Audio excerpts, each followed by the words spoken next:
And you're good.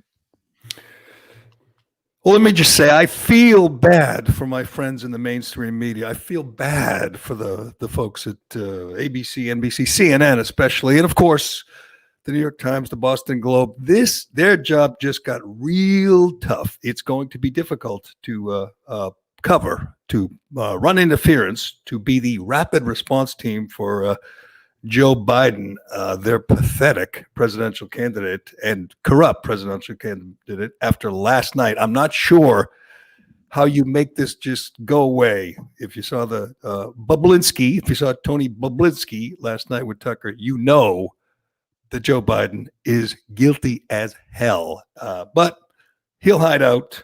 The media will carry his water. They will do their best to ignore it. We'll go over some of the facts and figures and the evidence laid out by Big Tony, Big Bubba. I bet he was called Bubba most of his life. But we'll get to that. Also, there's a peaceful protest going on in Philadelphia. I believe it's still going on.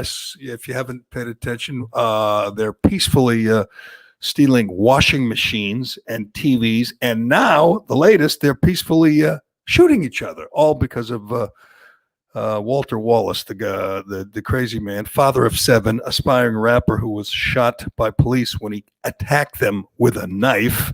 But that's irrelevant. Who cares about that? It's time to riot. It's time to loot.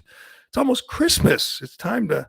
Oh, by the way, some looters were taking Christmas trees. World Series ended last night. Some guy named Mookie Betts. Mookie Betts is the MVP. Congratulations. Big story is one of the Dodgers tested positive, and then he went near his teammates. So the Corona Bros, they're all upset. And Charlie Baker, governor of Massachusetts, is laying out the rules for Thanksgiving. He wants you and your family to have a virtual Thanksgiving. Here's my guarantee. Is Charlie won't do that, and his lieutenant governor won't do that, and none of the media who's cheering on Charlie will do that. Rules are for you, not for him. All that today on the Callahan Podcast, brought to you by DCU, Digital Federal Credit Union. Why do DCU members love their free checking accounts? It's simple. No monthly maintenance fees, no minimum balances, and no strings attached. What's even better is that with direct deposit to their free checking account, DCU members can get paid up to 2 days early, 0 monthly maintenance fees, 0 monthly balance, 0 reasons not to switch. They'll even remove the hassle of switching your direct deposits and automatic payments from your current checking account. Learn more and make the switch today at dcu.org/free checking, insured by NCUA. Membership required. I said last week that when they make the movie, which will be tough to get it made in Hollywood, but when they make the Tony Boblinski story, the only guy who could play him, although it's going to be tough because he's dead, would be Chris Farley. I said, Chris Farley lookalike. I changed my mind. He dressed up, he cleaned up a lot, and he looked a lot better. And now I look at him more as a Tom Shattuck lookalike. What do you think? You. What do you think, Cullinane? Do you think Shattuck? A little more polished version of Shattuck, a little more better spoken, smarter, a little more edgy. Everything, basically. Yeah. I gotta say, I am having a blast this week. Tom Shattuck's here, by the way. Cullinane is here as always. I'm having a blast. Monday, ACB gets confirmed, gets sworn in by Clarence Thomas. And Chuck Schumer's head's exploding, and somewhere, Biden's saying, there's that old black guy. I thought I got rid of him 30 years ago. That's the guy he tried to destroy. He didn't. Now that he's the oldest member, the most experienced member on the court, God bless Clarence Thomas and God bless ACB. That was a wonderful night. Last night was even more fun. And I realized the big story is the cover-up now. But I like the fact that what we saw last night is indisputable. It is documented. It's evidence. Here's what it is, Tom, and most people don't recognize this. If you haven't seen the interview with Tucker Carlson, he spent an hour with Tony Boblinski. Tony Boblinski brought the facts. I mean, he brought it, and he proved that Joe Biden is a liar. He proved that the Biden family is corrupt. He proved it all. He's got emails, he's got documents, he's got audio tapes. He's very credible. He destroyed Joe Biden in this. And if we had a media, if there were any journalism left, Biden wouldn't make it to the end of today. He'd be done. He'd be out of the race. He is compromised, and he's compromised by our biggest adversary, the Communist Party of China. They own Biden. That is not an exaggeration from Donald Trump. They own him. He owes them. They pay. I mean, what more do you need to know? That they paid his family millions, by the way, for nothing. That's the question I kept coming back to in my head when I'm watching Boblitzky. I'm like, what do they get for their money? And the answer is they get Joe Biden. That's what they get. But here's what it is. You spent an hour watching this, right, Shattuck? Yeah. I'm going to tell you in one word, what you watched last night. It's rare because you don't see it too often anymore. That's journalism. Mm-hmm. Kids, if you're an aspiring journalist, or maybe you just find journalism, an interesting endeavor, that's journalism. That's a journalist, Tucker Carlson, asking questions of a person who was close to the Bidens, who was working with the Bidens, who has the goods on the Bidens, who laid out a meticulous case proving that the Democrat nominee for president is corrupt to his core. I'm not sure. Here's why the media has to bury it, Shattuck. Here's why they're going to go into overdrive today to make it disappear. And I just looked at the Boston Globe, of course, no mention of it. The Boston Globe's a joke, as everybody knows. But you'll see the same thing with the New York Times, Washington Post. They'll all bury it. They have to bury it because they can't dispute it. They can't disprove it. Their only choice in help their guy, Joe Biden, to help him over the finish line is to ignore it. What choice do they have? Right. And they're in part responsible for creating Bobulinski because it was Schiff and the media, Jake Tapper, all of CNN, who said Russian disinformation. This is Russian disinformation. Bobulinski wanted no part of this stuff. He was doing his own thing when the Bidens came to him and asked for him to be a facilitator and all this stuff. Jim Biden, who seems like quite a character, by the way, By the way, think of this, Tom. Have you ever seen, you've seen pictures of it. Have you ever heard Jim Biden talk? He has been he's been drafting on his brother for 30 years, making millions. I guarantee you, I do not know this for a fact, he lives in a really, really nice house. I guarantee you he drives a Mercedes, all because of his brother. Mm-hmm. And yet I don't think I've heard him talk. I don't think I've seen him. I don't think I've ever seen a story about the guy. But I think it's pretty obvious that he is peddled influence. He has sold access to his brother and gotten rich. That's exactly right. Joe Biden is the product, and for years, if you see the money Biden's made over the years, it's simply spiked up and up and up and up. And that's in Jim Biden's like Kit Culkin, in Biden is Macaulay. All he does is go around the world just selling Biden's name, which can just be the name like a name on a board of directors, or selling the perceived influence. Hey, you want to be covered off. My brother's the guy to do it. You can transact with me and Joe's son, because Joe's son can't get a hold of another gig elsewhere. And you're right. And Tucker was so meticulous last night, working with crinkled up pieces of paper that he obviously had on the flight as he was taking notes. Right. It was a very pointed interview. You never see anything like that. And this guy, Bobulinski, when I saw him last week, I thought, wow, his jacket is 10 sizes too small. He seems like he was just very recently drunk. He doesn't seem like somebody who's got his stuff together. He is totally credible. This is a guy. I don't know how you discredit him. They'll try. Before you see a story today in the Washington Post, I'll predict the Post will lead the way. And of course, the Globe will be there to pick up their scraps. And the New York Times will come up with something.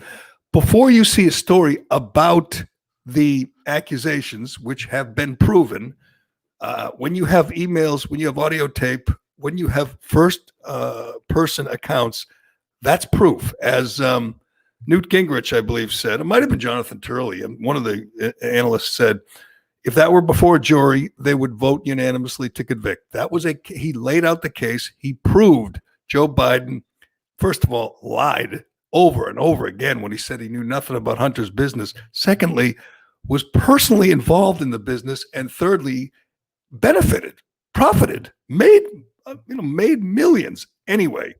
And Jerry, the way it was done was so clever and so smooth. So Biden goes to California, to LA, for a function about cancer research under the guise of Bo's moonshot. So it's already blending the political and agenda items with personal and, benevolent causes. It's such a perfect way to mix business with private ventures. Right. It's almost like Tom, they've done it before. It's almost like they knew what they were doing. But here's what you're going to see probably today when the pressure builds and people, whatever, middle of the road, moderate people say, this is a good question. I mean, Joe told us 100 times he knew nothing about his son's business. Obviously, this, at least if nothing else, brings his credibility into question. Obviously, it proves that he is a very comfortable liar. He has told this lie over and over again, pointed the finger. We've seen the video. We'll see it more if you watch Fox or you read the New York Post, which, by the way, is still locked out. And that's another story. Big Tech's effort to bury this story is incredible. It's not trending. There's no mention of it. Big Tech, Facebook and Twitter are more corrupt than the Washington Post and CNN. They're more corrupt. They're more brazen. It's incredible. And any journalist who does not stand with the New York Post, turn in your credential. You're not a journalist. I mean, they are locking out the account of a newspaper, the best newspaper, the biggest newspaper in America. And now we know they're just doing the story. They're just dealing in facts. They're doing journalism. And Twitter is locking their account because there'll be no journalism here. We got to get Joe. We got to get Joe over the finish line. But back to the goal today. If you're the New York Times or the Washington Post, it's going to be destroy Bobulinski. Now, good luck with that. Obviously we know he's a former naval officer. He seemed very credible. He's an international businessman. I was looking for personal information on him last night, like a Wikipedia, just see how many kids and all that, where he grew up. It's not out there yet. It's going to be. They're going to try and destroy him rather than listen to him, rather than deal with the facts and the story as he laid it out. It's going to be destroy the messenger. That's the only option they have. They know he did a great job, a brilliant job of destroying their hero, their only hope, Joe Biden. So what choice do they have but to try and destroy him? It'll be ignore the facts, ignore the documents, and ignore the deal where Jim Biden, if you missed it, Jim Biden, the brother, initially was getting 10% of the deal. And then that mysteriously went to 20%. And the theory is that's the cut for the big guy. The big guy's the sitting vice president. And then the deal was that the Chinese, essentially the Chinese Communist Party, a company, CFC, which is owned obviously by the Communist Party, sent $10 million to the Biden, the company, Sinol Hawk, or whatever it's called, sent $10 million. $5 million was directly to the Biden family as a loan, no collateral needed, no terms. I'm sure they didn't pay it back, but the Chinese Communist Party sent $5 million to the Biden family. Quick, somebody, let's look at the comments. Anyone defending this? Anyone explaining this? I would love to put on, you name it, Philip Bump right now, or Jake Tapper, or somebody, Brian Steltler, one of these Biden fluffers, and say, explain that away. $5 million. It is documented to the Biden family. How is that okay? How is that not criminal? And if not criminal, how's that not unethical? How's that not disqualifying?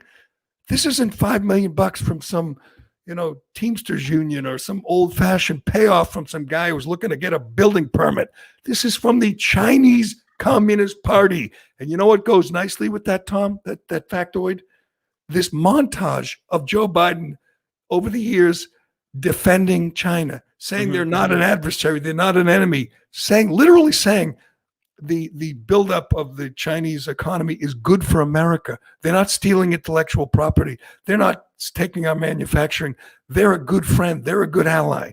He has been doing their bidding while they're sending It does him. make a lot of sense, Jerry, doesn't it? When you think about that, years ago, I don't even know if it was 10 years ago, he defended the one-child policy in China. Oh, Jesus. Did he really? Why? Yes. There's audio of it, I'm pretty sure. And it's like, why would you do that? I mean, that's a cultural thing that involves, among other things, murder, So what would be the incentive? Well, it makes sense if you're getting a loan, by the way. And by the way, I am open for a loan if the Chinese want some more influence.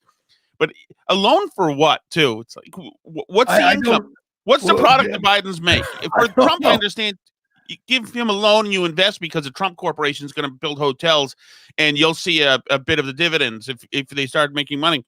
What's the Biden's business?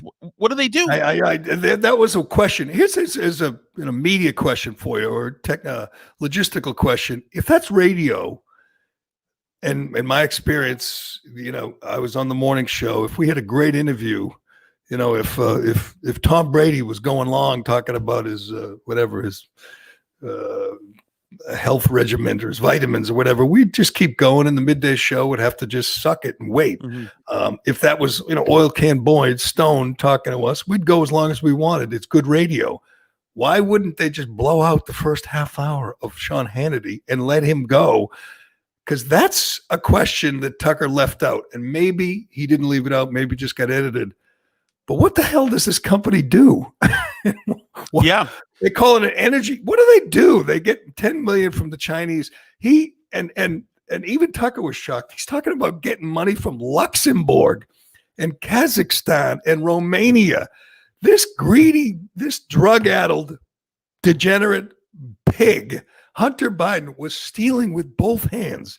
And again, the goal today is to discredit Bobulinski and forgive Hunter, because he was troubled. Everyone has an addict in their family, right, Tom? Everyone knows a drug addict or an alcoholic. And Joe did his best to help the kid. Joe did not do his best. The father enabled this drug-addled asshole and got him these deals around the world where he could make millions of for drugs and hookers and Ukrainian call girls. That Joe Biden did not do his drug-addled son any favors. But again, I sit there the whole time watching in amazement going, what a scam. All they had to offer anybody was the Biden name. That's it. That's all how do we know they were selling the Biden name, Tom? Because they didn't have anything else. That was it. All they had to sell was access to the vice president. That's it. Right. And the big defense, of course, has been, well, the Chinese check came in 2017 and Joe wasn't in office then. It was already publicly known and written about that Joe was going to run for president. That's when you make the big, investments. It's when they're running, just like with Hillary. While she's running is when you want to get in on the Clinton Foundation, because when she's president, that's when everything pays off. And he proved he was meeting with them in 15 when he was the vice president. He was there. He was meeting with them. He was part of this racket, this international business when he was a sitting vice president. It's incredible. Like everything else, you wonder if the roles were reversed, if this were Trump or if this were Bush or Romney. It would not be a story to the New York Times. It would be the only story. There would be nothing else. There'd be no stories about the virus. There'd be no stories about the peaceful protests. There would be nothing else. They would do this on CNN to the exclusion of everything else. And right now they're doing the exact opposite. If you put on CNN, I did it for a laugh, all they're talking about is all the kids, the college kids and high school kids who are testing positive for the virus. And I guess that means that we have to vote for Biden because a bunch of kids are getting the virus and getting better in 2 days, but they're got the numbers and they're running up the score and they're saying, we're all going to die because, Trump, whatever, Trump put elderly patients in nursing home. Oh no, that wasn't Trump. That was Cuomo and Murphy and Whitmer. But Trump did something. He didn't wear a mask. That's right. Trump didn't wear a mask. That's the big story on CNN. They should be embarrassed because some of them, I assume, went to journalism schools. Some of them, before they were ideologues and left-wing zealots, had aspirations to be journalists. Well, that all ended with this story. They're not journalists. They're Well, clowns. you can only avoid it for so long until a story gets too big, and then you have to write about it. And I was watching last night, and what was the headline yesterday about Tucker? Like he has the highest ratings in cable news history for a television show in a month, or some crazy, right? There was enough people on social media talking about this interview, but I was scrolling up in the feed and I didn't see shit about it.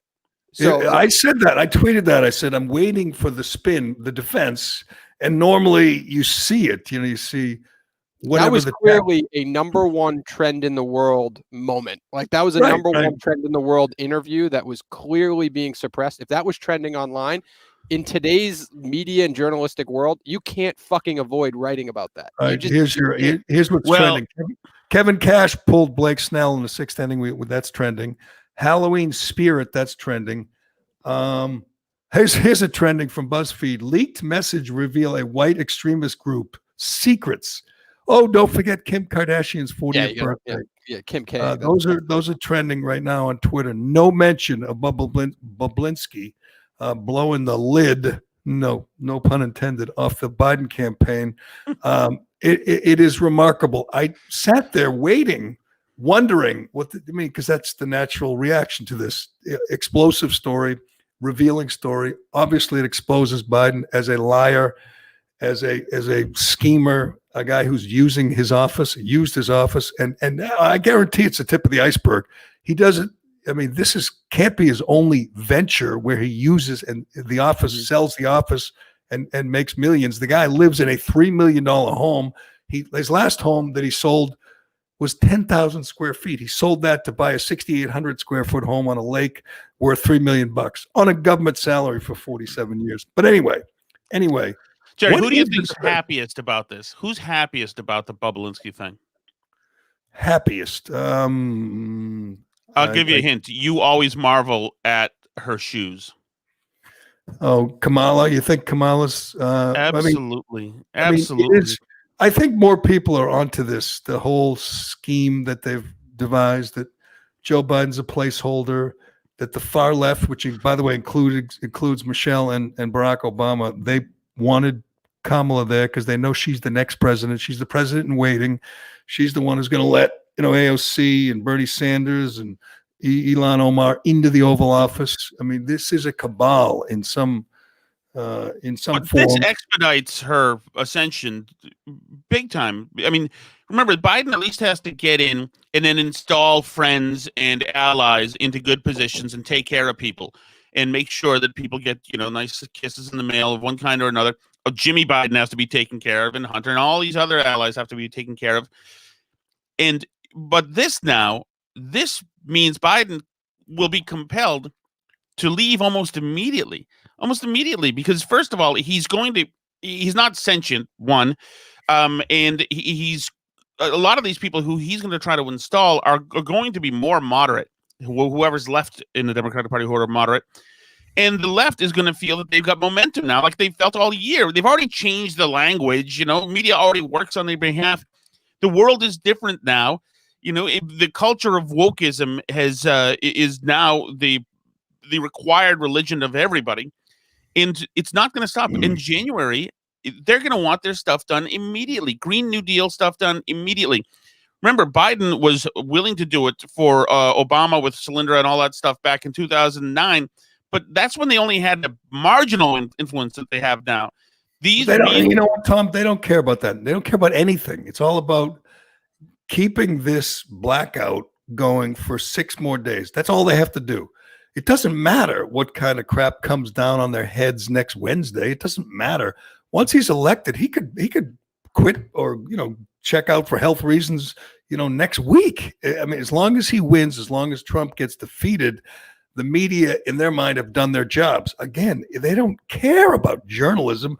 You know what? Here's the irony. You know what's really important to Jake Tapper right now and to Philip Bump and Maggie Haberman? Plausible deniability. Those are the words of the day. Plausible deniability. Oh, yeah. They could say, "Oh, I was busy working on a coronavirus story, or I was busy working, there's rioting or whatever, the economy." They could say there are more important things. Climate change. Here's what I tweeted, which is still remarkable to me, and maybe I'm the only one that gives a damn.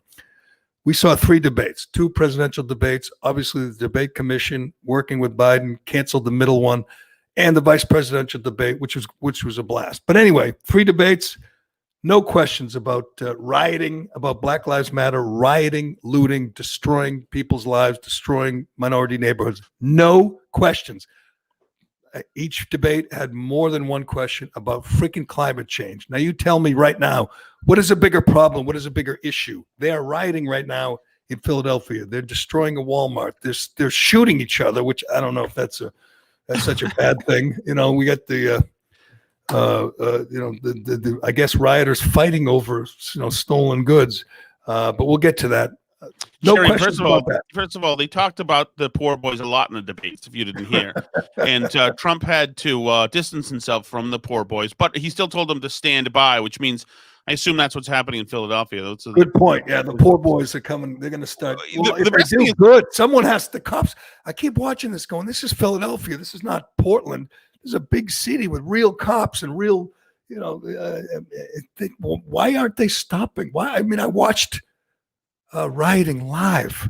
Yeah, but didn't you hear the chief last of night? police, Danielle Outlaw, who's the chief in Philadelphia?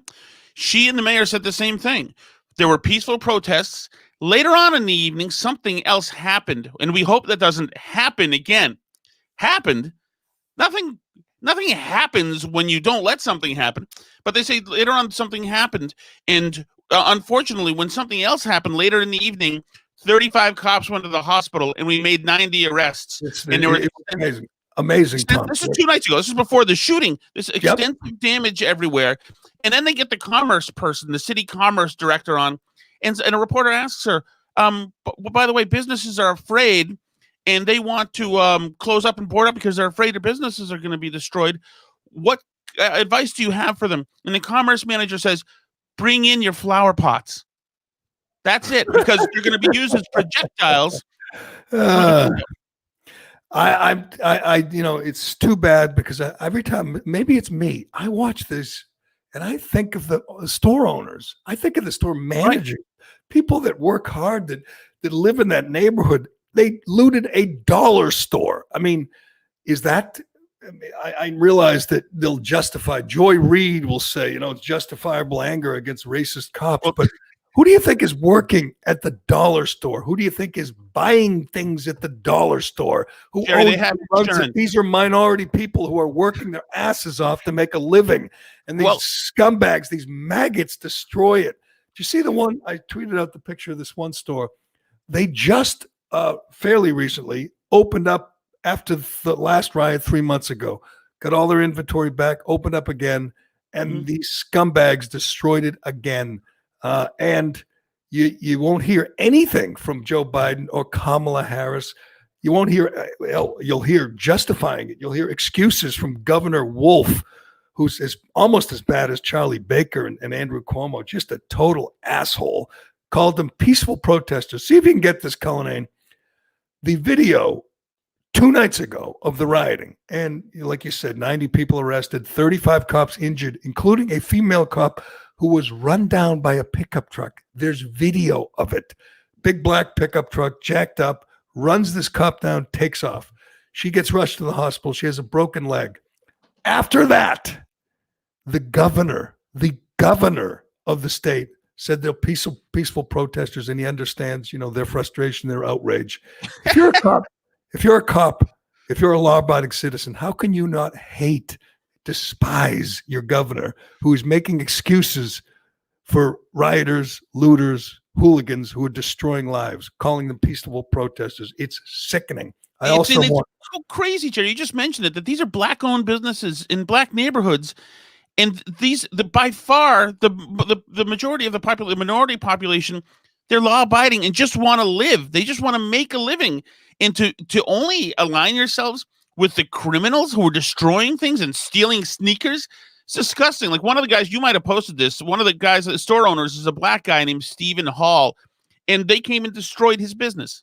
This story had nothing to do with what happened last night with the shooting, okay? And that's the first thing they do. They jump on opportunity. This is not opportunity. This is how I make my money to pay my bills and feed myself. Now I'm going to be out of work for 2 or 3 months. Now where I'm going to work at? Why does this guy's life not matter? But he's not going to get, there's going to be no Pulitzer for the coverage about this guy. There's going to be Pulitzers for the coverage about the person who is the knife-wielding anti-cop guy, and there's going to be Pulitzers about coverage of the riots when police mistakenly arrest media members who are, stepping inside the perimeter they shouldn't be in. That's it. Yeah. And these guys left. You know what, Stephen Hall of Philly, who tried to do the right thing and get a piece of the American dream, sucks to be you. You have no ally in political power and probably won't a week from now for at least 4 years. And these are Biden voters. And if you're a Biden voter, you're with these guys. You're with the mob. I mean, the mob is supporting Biden. They hate Trump. They want Trump out of there. If Biden wins Tuesday, these vandals, these rioters, these looters, they win. It is remarkable to me that we can't agree. There should be consensus. There should be. We all should agree that we have to condemn these maggots who are destroying lives of hardworking people. I don't understand. I tweeted out a picture of a guy looting a washing machine, and I realize, it's kind of funny looting a washing machine, but there's somebody who owns that store, probably, lives around there. There's someone who manages that store, definitely lives around there, has a family, has kids. You're destroying that person's lives. Why? Because cops shot a knife-wielding maniac. But here's what doesn't matter. They obviously don't care about Black lives. They don't care about Walter Wallace. But even what the cops did was they did their job. Well, they did their job. When someone is coming at them with a knife, their job is to stop them, to use deadly force. There's going to be an investigation. There'll be billions more in damage done in the meantime, but there'll be investigation, and these cops will be acquitted. They will be. It will be a justified shooting. I realize that Biden wants them to shoot him in the leg, and the Biden campaign, they came out with they said this is not the way to handle a mental health crisis. Now, were these cops, while the guy's coming at them, while Walter Wallace is coming at them with a knife, are supposed to evaluate him and say, "Oh, he's not well. We should turn." What did they want? They don't have tasers. Rorschach tests, maybe. What were they supposed to do? These cops supposed to do? I ask this all the time. They're supposed to turn and run. What are they supposed to do? Jerry, if somebody's coming out after you, and if they might be high in PCP and they're totally out of their mind, if they're coming after you with a knife and you're a cop, it's time for you to rethink policing at that moment. Reimagine. That's right. Reimagine policing and take a less militarized approach, I think. And there's no more specifics than that. That's what you have to do. The woman who got run over by the car, that police officer, she did the right thing. She got run over. And I guess the answer is, if you're a cop, you let them stab you and you hope you live. Maybe they stabbed you in the arm, or maybe they stab you in the stomach and they don't kill you. That way, you're a hero. You're hurt in the line of duty, and you don't shoot anybody. Now, this guy, Walter Wallace, loving father and husband and son, because his mother was there. We know all that. This is incredible. I'm looking at the Philadelphia. I'm looking at the AP story. I just read the Philadelphia Inquirer. It's much the same. They talk about Walter Wallace as a father. Yeah, he's a father of 7. They were called to that residence 30 times recently, including 3 times 2 days ago on the day of the shooting. They were called to that. His mother took out a restraining order, the same mother who was screaming, which I don't blame her, but she was screaming when the cops did their job and shot him. I realized they said he was on medication and he was had mental issues. But again, the cops are supposed to do this evaluation and say we shouldn't use our deadly force. We shouldn't do our job because he might have mental issues. They're looking to stop him, to neutralize this threat. His father, talking to the Philadelphia Inquirer, says, "Why didn't they use a taser?" Well, good question. They didn't have a taser. That's why they didn't use a taser. They weren't armed with a taser. But what I guess it's a question that we won't get an answer to. But I don't know what they were supposed to do. I don't know what Well, how about did Walter Scott's parents have the talk with him, Jerry? Did they discuss, the etiquette of going after a police officer with a knife? I mean, it's disgusting. The idea now that the politicians have now trained youth now, both white and black youths, white kids from Wellesley and then black kids from poor neighborhoods in the cities. Now that if anybody dies that involves a cop, that you can go out and take to the streets and burn stuff. And the politicians are fine with it because you know what's going to happen in January 21st, Jerry? You and I are going to pay for all the damage in every city that's happened. So the Democrats aren't worried. They're not. Right. Well, that's not part that, the holdup. I mean, obviously the media lies to the world about it, but the holdup on the latest stimulus package is she wants $89 billion for the cities who are in debt and the cities who were looted, burned, destroyed by her supporters in Black Lives Matter. I mean, it's a big alliance. The Democrats are aligned with Black Lives Matter. Black Lives Matter rioters destroy the cities, and the Democrats take taxpayer money and give it to the cities who let Black Lives Matter destroy. I mean, Portland lets them destroy. They let Antifa destroy the city. I mean, you saw it last night. If you watch this video from Philly, you don't see any cops anywhere. They went in Walmart. They went in a Five Below. They went and destroyed a T-Mobile store. I assume just stole a bunch of phones. There are no cops anywhere. The guy. Andy No had that video of the cops running away. Like 35 of them. Is there anything more disturbing than when you see that the mob chasing the cops and the cops? It's like something you'd see in Europe, where the cops are ordered to run away from the mob. It's because they're so afraid to be forced to do their job and use force against somebody on video, against a young black guy on video, and then they say, "Look, those racist cops are up to no good again." But why are we patting ourselves in the back for destroying black communities? I mean, this year, all these really good liberals everywhere are, posting on Facebook about how good they are. And we've stood by and applauded the destruction of the black communities and black-owned businesses as if we've done something really good. It's disgusting. And I don't know if you saw it. Did you see Kamala Harris in Michigan, to talk to black voters about dancing? Was she dancing?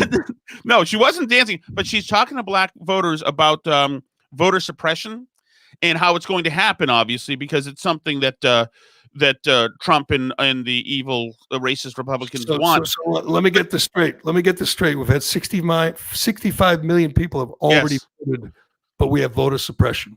Yes, that was all voted. Some of them had to wait in line, by the way. But here's Kamala. You tell me if something changes in her voice when she talks to this particular audience. Messing with the post office. Yes. Can you believe messing with the post office? Yes. Huh. What'd she say? People are trying to make it difficult for folks to vote. Oh, Messing with the post office. Yes. Can you believe messing with the post office? Yes. All these souls at the polls, the ancestors, are relying on us Yes. to not let them down when there is so much at stake. Let's bring this home. Let's bring this home, Jerry. She is the worst candidate. She's worse, I would say, than Dan Quayle, Sarah Palin, the worst person on the campaign trail, worse than Joe Biden. She's worse than Joe Biden. And by the way, the scene yesterday where Biden spoke to 38 people who had to stay inside their white circles is the most embarrassing thing I've ever seen. Trump's speaking to 20,000 people 3 times a day, and this guy can't get a crowd, or can, I guess, get a crowd of 38 people. So listen to this, Jerry, and he's also not really leaving underground. I just talked to Michael Graham a couple of days ago from the Lincoln Project and Inside Sources, and he had somebody who was hanging around in Delaware after Biden called the lid at 9 a.m.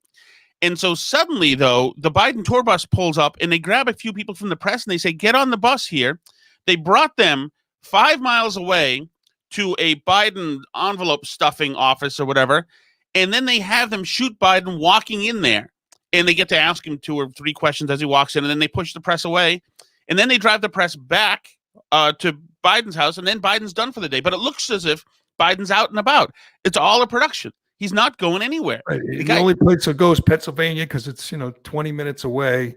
Right. I mean, it's incredible. He's feeble. He cannot do this. But Trump must be stopped. And as we all know, he's a Trojan horse. Once he's in, it's only a matter of time before he's out and Kamala ascends to the throne.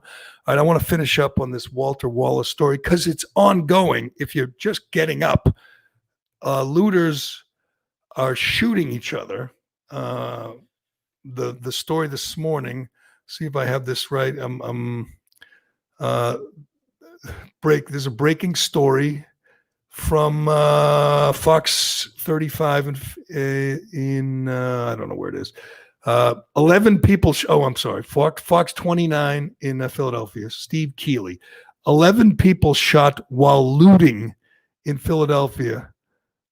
Looters were shooting looters, says a 50-year-old man.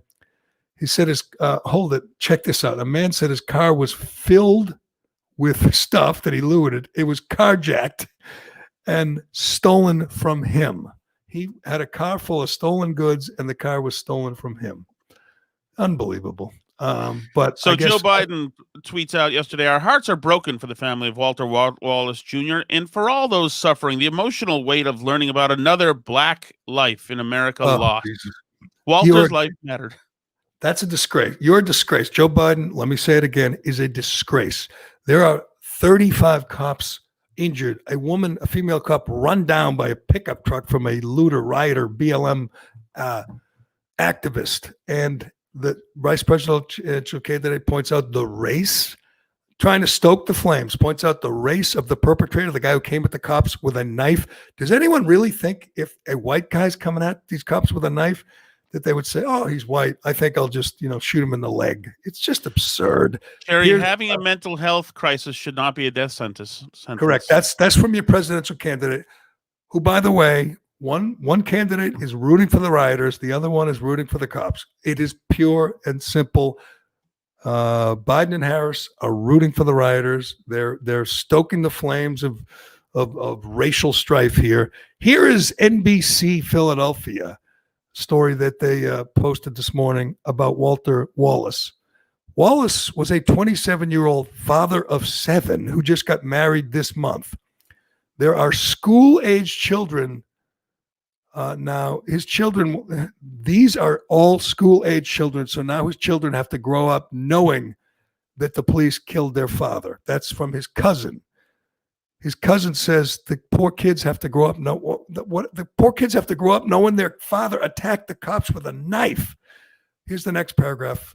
Wallace was also an aspiring rapper. He's a kid who wanted to be a musician. That's what he loved, and that's what his aspirations were. Court records reveal an extensive criminal history. He threatened one of his children's mother in March. I'll shoot you and that house up. In 2019, he was charged with resisting arrest by kicking the windows and door panels out of a police car. So he's got a problem with authority. In 2016, during a robbery, he grabbed a woman by the neck and held what is believed to be a gun to her head, as opposed to what? Holding a loaf of bread to her head. In 2013, Walter's mother took out a protective order against him, which he violated when he threw water in her face and punched her in the face. Talking about her mother. I realize we're not allowed to go into the history, the criminal history of another guy who was attacking cops with a knife, but it sounded like they probably were pretty familiar with him, and they did not think they were going to stop him by asking him nicely for a third time. They asked him twice to drop the knife. He didn't do it. This is the reason, because this guy wouldn't drop the knife and wouldn't stop coming at the cops. That's the reason the dollar store is destroyed today, and probably hundreds and hundreds of jobs in inner city Philadelphia are gone. And why would anyone open a business? Why would anyone even attempt to rebuild after something like this? And if you're, a BLM activist who's got a new washing machine or got a new TV, why would you care? The governor has your back. The governor calls you a peaceful protester.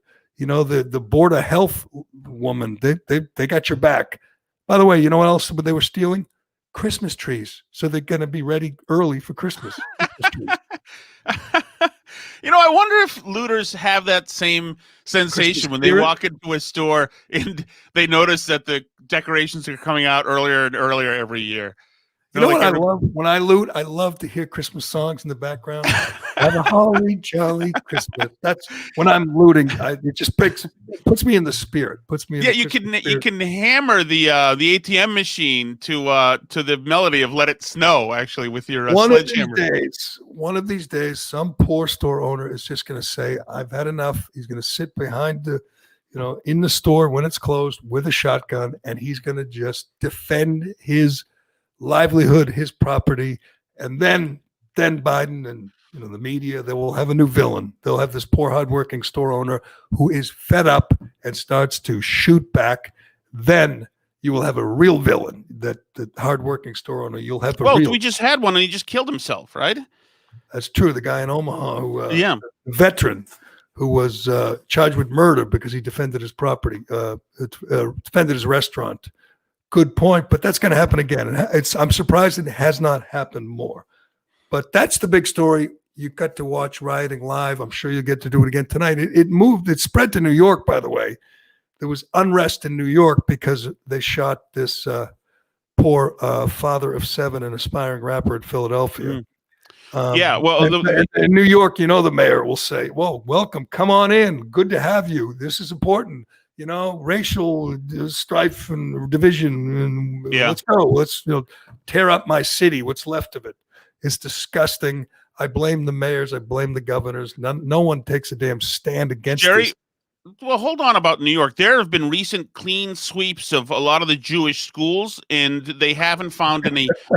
They haven't found any illegal gatherings of Jews in most of the schools. So the policing is working there. It is more effective.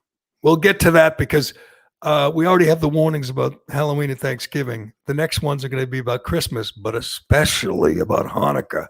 Those Hanukkah hooligans, they better not even think about gathering in groups, or de Blasio, Cuomo will kick in their doors and drag them away. You know what they're going to do? They're going to make them wear little stars on their shirts to know. Then you'll know who the real troublemakers are.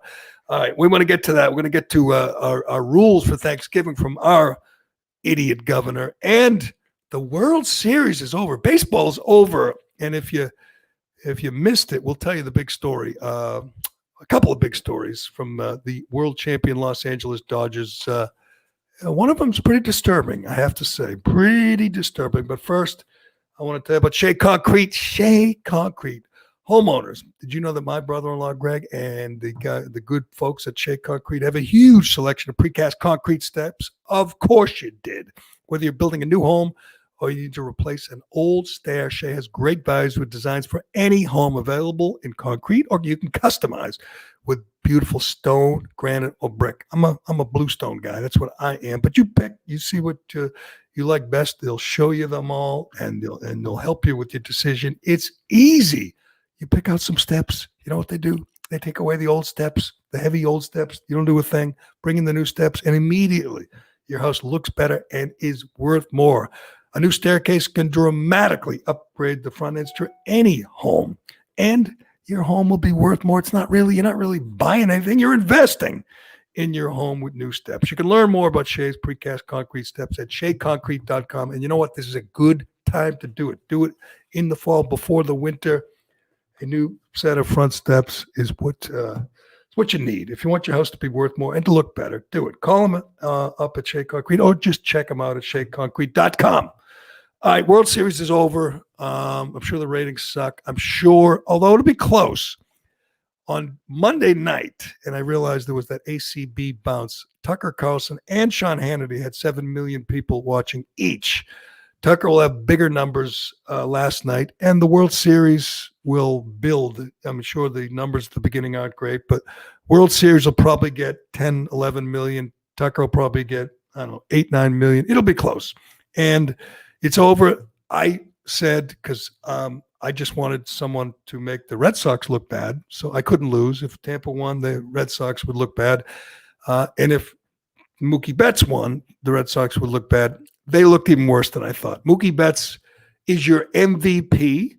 He homered last night. He scored a run from third on a ground ball to first. Great instincts, great player, the best player on the field. Some people thought Clayton Kershaw was the MVP. Not me. I thought it was Mookie. Marcus Betts won the MVP.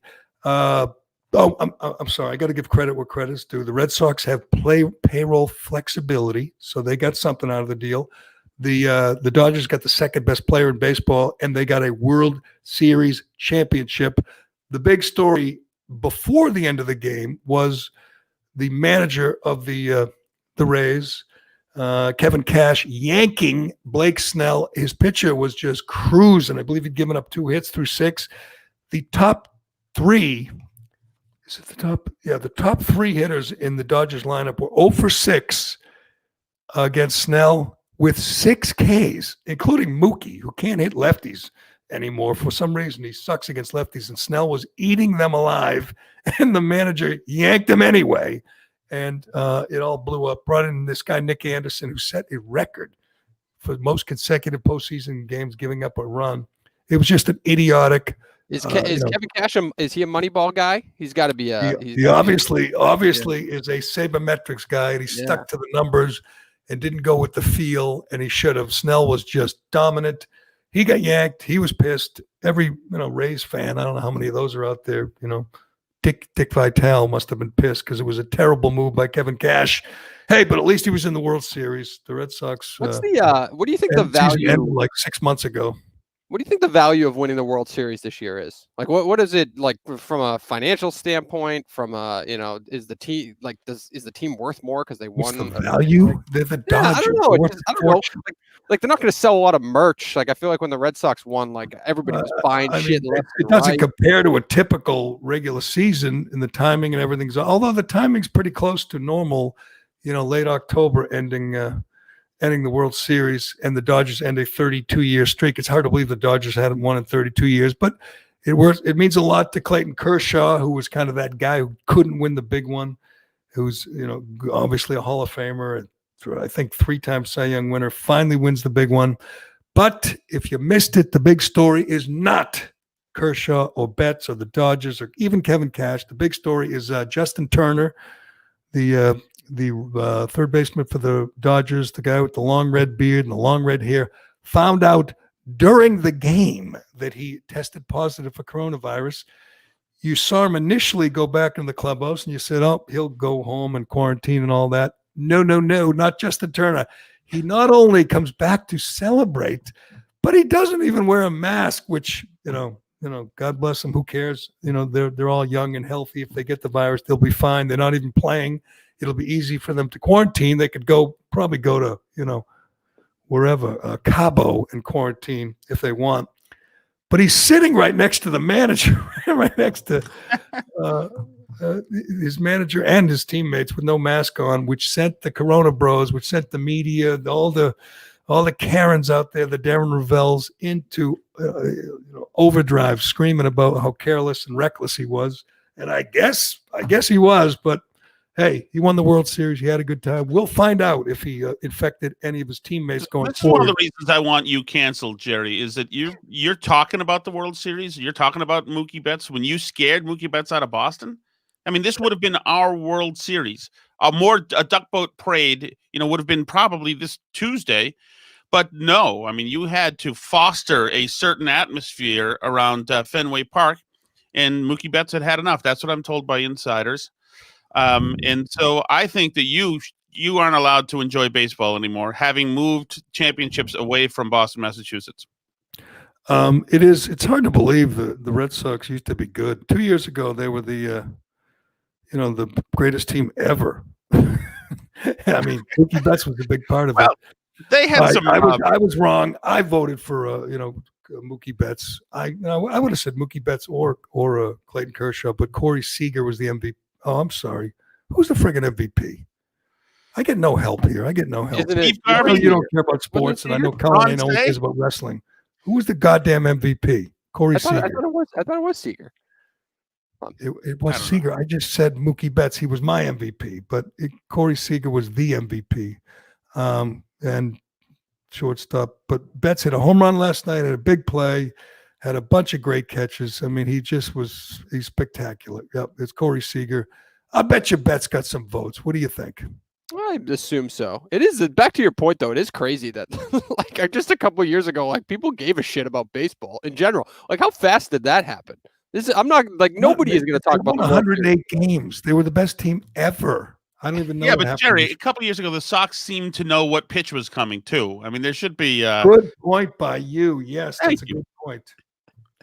Thank you. Congratulations to Corey Seager and to Mookie Betts and to Clayton Kershaw and to Justin Turner. You know, if he's still alive, if he's not dead from the virus yet. But you have more of a problem with Kim Kardashian than you do Justin Turner, which is shocking to me right now. what did I say about Kim Kardashian? I don't know. You don't seem too appalled by Justin Turner's actions, so you must not have any problem with what. I laugh. He's going to infect his teammates. They won't even know about it. They'll get through it. And you know what? They'll be fine for next season. They'll get it over with. But he has taken a beating on Twitter, and he will take a beating today on the usual suspects of ESPN and everyone else will be killing Justin Turner. Yes. For, not masking up and not isolating or it's funny how in the time of Trump, if you get COVID, it's a moral failing on your behalf. It's your fault. It's a moral failing. Meanwhile, there's another surge coming right now that could be bigger than the surge that hit us the first time around. And we've done all the right thing. All these blue states, we've killed our businesses, we've killed our lifestyles, we play in bubbles now. We've done the right thing. But it's interesting. The pandemic doesn't seem to care. In Europe now, where they did the right thing and they hit away, now they're getting slammed again. It's incredible. And the media, your CNN, which is full 24/7 coronavirus talk, they talk about how, Trump failed. But the people where you're having these surges, everyone's wearing masks. Everyone's social distancing. No one's going to school. All this, and yet there are surges. And you point out in Europe, in Italy, and Spain, and France, they have these surges, but they did everything. They shut down the economy. What's happening in Sweden, where they don't wear masks, where they didn't shut down anything? They're fine. Lockdowns don't work at this point. I mean, obviously, you can't tweet it, or your account will be suspended. But at this point, 8 months into the virus, 9 months in, we know lockdowns don't work. They do not work. People who wear masks get the virus. Places where they shut down the economy, where they close schools, there are spikes, there are surges. Lockdowns do not work. Right. It's obvious. It's not just that they don't work. It's just they're much more harmful. And we're seeing it everywhere. We just talked to the person the CEO from Emerson Hospital the other day. And she runs a big network of like these hospitals, doctors, et cetera. And they're seeing a huge increase in mental health cases, kids coming into the emergency room, kids committing self-harm as young as 6 years old, hurting themselves, coming into the emergency room in these hospitals, and they don't have the resources. There's a surge that we've done to ourselves, and hospitals aren't set up to be psych wards. They're hospitals, but there aren't the resources. There are a number of very disturbing numbers, and you heard them. 65% of cancer patients missed at least one chemo appointment. People are dying from cancer. People are not getting mammograms. Women are not, because their fear of going in the hospital, or their fear of getting the virus in a hospital, or not, of taking the time and energy away from the virus. They're dying, but nobody cares. At least they don't care. Incredible, I'm sorry, I shouldn't say they don't care. They don't care right now. 1 week from today, these things will matter. 1 week from today, if they stop the big bad orange man, suddenly we will care about these ancillary issues and these kids who are, committing suicide and domestic violence and drugs and alcohol. That will all matter once we defeat Donald Trump. Just get your priorities straight. But here's, I get kind of annoyed at this because I'm from Massachusetts, like you guys, and I see occasionally we see what oh man, got some wild footage from Philadelphia going on here. They're actually trying to arrest some looters, and that's not right. That's not right. There's the video again of the kid stealing a machine, and he's not even worried about anyone seeing him or stopping him. He just wheels out a friggin' washing machine. Anyway, they haven't. You hear about Oh, that's right. It's insurance. The insurance pays for it. You hear about Cuomo and you hear about Whitmer and you hear about Murphy and Lamont and you hear about and Wolf in Philadelphia and Pennsylvania. These tyrants, these people that do not care about small business people, that do not care about people who work for a living, who only care about their approval rating or the media or whatever. They don't care about real working people. Why doesn't our governor ever get credit for destroying businesses? He's as bad as anybody. Why don't they never give Charlie Baker credit for destroying restaurants and gyms? I mean, he's as much of a tyrant as anyone. He's got a little R next to his name, which is a load of crap. He's not a Republican. And, he kind of lays low, but he never gets the credit he deserves for destroying a state. He has done everything they have done to destroy small businesses, to destroy restaurants, to ruin lives. And yesterday, playing catch up because, Governor Newsom and Cuomo and others have already canceled Halloween. Well, he came out and, he's discouraging people from enjoying Halloween. And now he's got his rules for Thanksgiving here in Massachusetts. I believe you have some sound from Baker, and you made a good point. He just sounds like such an asshole now when he talks about, new rules and things that he's going to implement on edicts, unconstitutional, every one of them. He doesn't have the authority, but he doesn't care. And he's got the tone, Jerry, that he doesn't want to have to do this, but once again, you've let him down. We've seen across the state that people simply aren't doing the right thing. So he's going to have to, unfortunately, discipline all of us. Thanksgiving requires folks to eat indoors, to drink and to socialize over an extended period of time and maybe watch a football game or two. Every family here in the Commonwealth needs to think long and hard about the well-being of your loved ones before you make your plans. Happy Thanksgiving. Nope. You can't go to a high school football game because this dickhead canceled high school football. I mean, you can't go to a road race. Those are canceled. You're not supposed to get together with your family. He wants you to do it virtually. Mm-hmm. You know what? I think people are reaching the point where they're going to go, screw that. We're going to do Thanksgiving. And obviously we're not going to have grandma over. But if you want young people, kids to gather with their parents, go ahead and do it. It's incredible. Go ahead and do it, Jerry. There's a phone number set up to bust you if you do it. There are shock troops that are going to be deployed. We're announcing the creation of a COVID enforcement and intervention team. This team will be charged with two main tasks: ramping up enforcement in key communities and coordinating local intervention efforts at the local level in high-risk communities. Great. What's that? Wasn't it like Facebook who came out with like their own kind of version of the iPad, but their whole marketing was like talking to your parent who lives in Florida or whatever. Hopefully those sell a lot and they're just like on people's table, right? Like they're in everybody's chair slot for Thanksgiving. I want to see the pictures of people's Thanksgiving. I mean, he can be proud. We have, I believe, the third highest unemployment in the country. We have the third highest death rate. And these are lockdown states run by petty tyrants. Number one is still New Jersey. Death rates 1,800 people per million population. New York is number two.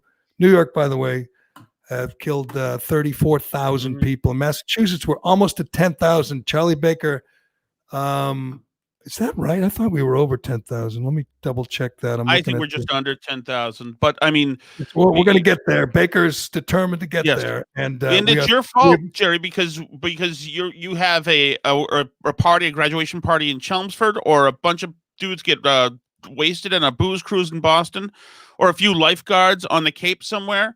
And, no gathering anywhere should be allowed. Of course, that is, unless it's a gathering where you're throwing potted plants through windows and you burn a police cruiser. I want to thank everyone who marched and exercised their right to free speech safely last night.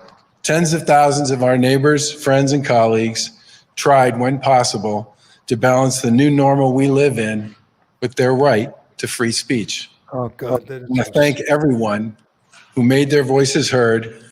Thank you for making your voice heard. That is so sickening. I mean, someone has to take the R away from him. That's not a Republican. That's a Democrat. He's worse than a Democrat. I mean, this is a guy who is telling you can't play hockey. Cancel all hockey, youth hockey. Cancel high school football. schools are canceled, at least partially remote. Special needs kids are home, and parents are living through hell trying to have their kids learn remotely, their special needs children. And this monster, Charlie Baker, thanks people for rioting and looting in the city of Boston. I assume that's from the protests a while back. Yes, Thanks for coming. By the way, if you went down Newbury Street after they were done, you saw smashed window fronts, you saw storefronts, smashed windows, you saw stores were looted, a police car was burned. It wasn't Philadelphia, but there was unrest. As Ayanna Pressley says, we need unrest. You have the congressman, the mayor, and the governor all applauding people for rioting and looting, and not just condemning people for getting together with their families for Thanksgiving. It's upside down world. These people are insane. Anybody who supports Charlie Baker is a fool. They're either a fool or they're just not paying attention. He is the friggin' worst. I can't stand this. I mean, I hated Dukakis. I hated Deval Patrick. They're not in his league. He's 1,000 times worse than they are. He's arrogant. I know business people, as you do, who've gone under, who've lost their livelihood. He does not give a shit about them. They don't matter to him at all. He is loving this power. He's loving this control he has over our lives. When are people going to get wise to this and understand what a just piece of garbage we have in the governor's office right now? Jerry, he's got a nice bedside manner. He's got a very kind of paternal feel. The guy who asked Clinton, "Are you going to be our parent or whatever?" Right. That guy is everybody now. And Baker has a nice tone about. So does Cuomo. He's got a nice tone and a book too, an inspiring book. But Baker doesn't just thank everybody for protesting. I want to thank everyone who marched and exercised their right to free speech safely last night. Tens of thousands of our neighbors. He's touting the numbers. Tens of thousands showed up. That's a great turnout. Thank you. Yeah, and they breathed all over each other and they chanted, and it was a super spreader event, but that's okay. Can't play a high school football game or youth hockey game. That would be dangerous. But tens of thousands of people can march arm in arm without masks, and the governor applauds them for it. Yes. So, we missed some of the early signs of the Baker thing. We knew that he was an invertebrate, but it didn't know how bad. Just the other day, I was just looking up stuff about Kavanaugh because of the Barrett stuff. And I come on a Charlie Baker tweet from September 27th, 2018. Charlie Baker tweets, "The accusations brought against Judge Kavanaugh are sickening and deserve an independent investigation. There should be no vote in the Senate." Oh, Jesus. You know what? You know what's even worse about Baker is this history of supporting pedophilia. I mean, I know. I think he's a member of NAMBLA. I'm pretty sure he's always been very supportive of the priests who were raping children. I mean, there's no evidence. I just made that up. But so did Blasey Ford. So did Julie Swetnick. So did Avenatti. And this fool, this useful idiot, supports them. Not Kavanaugh, a guy who did nothing wrong. Wouldn't want to support him. Just like this coward won't vote for the president who's in his own party. Says, "Oh, no, I'm not going to vote for Trump." Why not, Baker? Why not? Because you're afraid the Boston Globe will get mad at you? You know he's done great things for the economy. You know you agree with him, or you used to on many of the issues, but we can't support him. The Globe might get mad at me. Oh, not that. Why did you get me going on this, Shattuck? I cannot stand Charlie. I can't stand the sound of him. I can't stand the sight of him. I go by these closed down restaurants every day when I'm out running or walking my dog. And every time I see a restaurant that says close, out of business, I think of this a-hole in his mansion up in Swampscott who doesn't give a damn about the bartenders and the waitresses and the managers of these places and the owners of these places. They are collateral damage. He is enjoying his power. He's enjoying the control he has over our lives and does not care how many. Well, just think, too, Jerry. Just think what it's done to us culturally. So now, this Halloween is coming this weekend. Halloween is coming. Thanksgiving is coming. The holidays are coming. Halloween's going to be an event now to spy on your neighbors, to document on social media rule breakers in your society, people who you're suggesting are culpable in killing hundreds of thousands of people. These are your neighbors. And these, what once were holidays and good times and, Thanksgiving, are made now into occasions to snitch on each other and document how good you are and how bad your neighbors are. It's not about Turkey. Those are his people. That's his constituency. The Karens out there are calling that snitch line and saying my neighbor has 8 people in his backyard. Those are Baker's people. Those are the people who like Baker, who like Cuomo and Whitmer. It is frightening. We've reached they're the real tyrants. They're the real dictators, the real despots. These governors. You want to blame someone for the coronavirus outbreak? CNN and Ellie Velshi and the rest of Chris Cuomo. Blame the governors. Blame your brother, that asshole. Anyway, my advice to you, Shattuck. I know you got a bunch of kids and they all want to trick or treat, and they all want to go out and enjoy Halloween. Just have them dress up as Black Lives Matter activists, as Antifa scum, and go out. They can call all they can breathe on each other. They can gather in mobs. They can vandalize. They can and steal things. You need a new washing machine. Send your kids to wherever. Who sells washing machines? Sears. Send your kids to Sears still around. Send your kids to Best Buy and get yourself a new home entertainment system, because if they do that, the governor will thank them. Thank you. I want to thank you guys. You guys are like me. You don't want to see your in-laws this holiday season anyway. Come on, he's doing us a favor. Let's thank him. But I would love to see a high school football game. Can't have that. I'd love to run in a road race, which I used to do every Thanksgiving. Can't do that. I'm telling you, we should have these road races, these high school games. Just everybody put a little sign. It's BLM. Have a little Black Lives Matter banner and just go about your life, because the virus doesn't affect those events. It only affects, family gatherings where we gather around the table and pray and say grace. Those are the people who are going to try to kill us.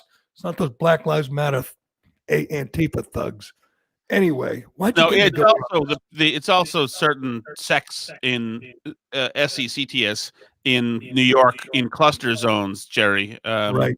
The guys with the long sideburns and those hats. Yeah, those guys. Right. Oh, they're super spread. They're dangerous. I think we have to put little patches on them, and maybe we're gonna have to round them up at some point. How is Cuomo not arrested in chains? How is he not how do they not recall this? He's the worst governor, the worst politician I've ever seen. He's murdered 11,000 seniors, and now he's rounding up the Jewish people. No mention. As enforcement ramps up in New York's cluster zones, Governor Cuomo today again made it clear in a telephone conference call who he felt the problem was. Some of the complexity in the enforcement here, especially with members of the ultra-Orthodox community, they have never complied with the rules. This comes a day after the governor announced he would withhold funding from local governments who do not enforce the rules at schools. So, Jerry, withholding funding. So withholding funding essentially that's hitting these Jewish neighborhoods and Jewish resources, because the Jews will react to money, says Cuomo. Right. Oh, yeah. He is unbelievable. He is evil. I mean, Baker's awful, but Cuomo is evil. I mean, he is evil. The second wave is coming, Jerry, and he wrote his book about how he beat it already. Yeah, I'm sure it's a bestseller. I'm sure everyone's picking that up and reading that. God bless Janice Dean and the few people are screaming about the hypocrisy of this monster. Anyway, why did you get me going on this? I can't handle this. I hate these people so much.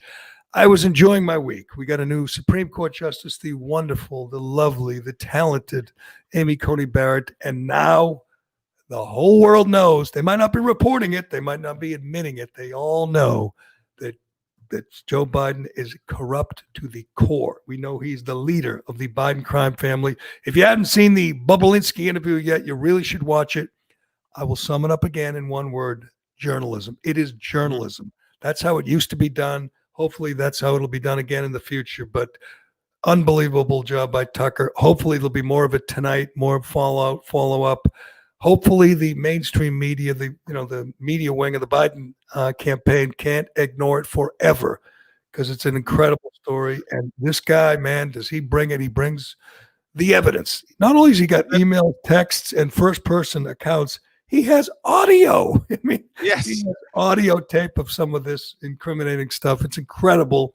It's not going away, even if he wins the election in 6 days. It ain't going away because About Amy Coney Barrett, Jerry. Just briefly, I on Facebook, I've learned over the last couple of years that everything comes down to race and gender. Race and gender are extremely important now more than ever. Thankfully, we've all woken up and realized this. So you would think that on all these good liberals' Facebook posts, on Facebook walls, you would think that an image of a black Supreme Court justice swearing in a female Supreme Court justice would be all over Facebook. But oddly enough, I'm not seeing any celebration of what should be a really symbolic, important moment. It's nowhere. They didn't even cover it. MSNBC and CNN didn't even cover it. A black man swearing in a woman to the Supreme Court, and they ignored it. Which again, it just exposes them as hypocrites. They don't care about women. They don't care about minorities. They care about power and ideology. That's all. They hate Amy Coney Barrett. They hate Clarence Thomas. They hate him.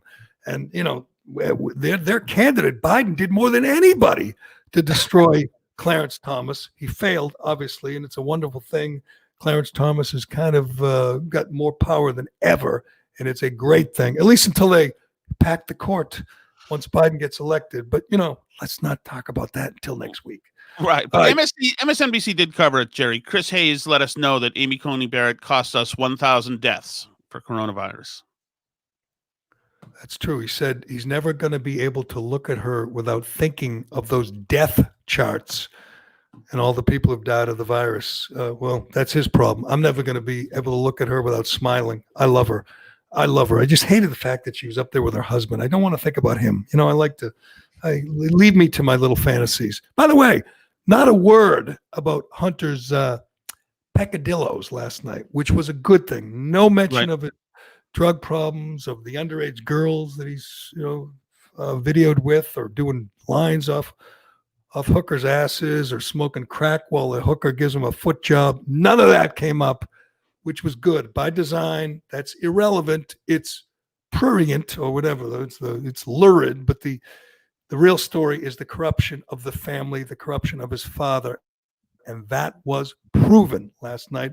Sadly, to my friends on the left who are hoping it'll just go away. It ain't going away. Your guy is dirty. We now know that. But anyway, that is Tom Shattuck from the Burn Battle podcast from the Little Sun. Shattuck, thanks. Good job. You really don't look that much like Bubba.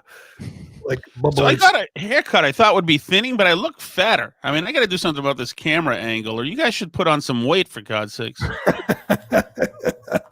right. That's, what? The holidays are coming. It's going to happen, Shattuck. So, nice. Pretty soon, Dave and I will put on some weight, and you'll look much thinner. And you'll look much better. I appreciate it. All right. Thanks to Shattuck, and thanks to DCU and Shea Concrete and Allied Paving. And thanks to everybody for listening. I appreciate it. We got some reviews yesterday, I'm sure, because Reamer wasn't on. So people review and say, thank you for not having Reamer. But, Reamer will be back. Sapichetti, Sap, old number 46 was good for a change of pace. And, he convinced me that I might want to vote for Biden because, we got to get back in the Paris Climate Accord. That's important. Sap did the entire hour-and-a-half episode from his iPhone, just like an absolute lunatic. Nobody has done that yet. So that was from the men's shelter he lives in. Fortunately, fortunately, all the rest of the guys in his room, there's like 8 guys to a room. They were all sleeping, so he could do the show before they woke up. But he was good. We like Sapichetti. Anything else, Cullinane? Did I miss anything? No, I think we'll have Turtle Boy on tomorrow, unless he boycotts us, because I'm trying to get Alex Jones on the show because that's popular. He's a popular guest in podcasting lately. So we'll see if he shows up. Yeah, that was beautiful. I must commend Joe Rogan. Sometimes he bores me, other times he entertains me. This was brilliant. Spotify has banned Alex Jones from any platform of his own. He can't have his own podcast. You can't have cuts from Alex Jones' crazy rants. God knows he's been deplatformed by everybody. Joe Rogan, being a good friend of Alex Jones, brought him on and had him on for 3 hours, and there was nothing all the snowflakes at Spotify could do. They're the ones that want to have editorial control over Rogan.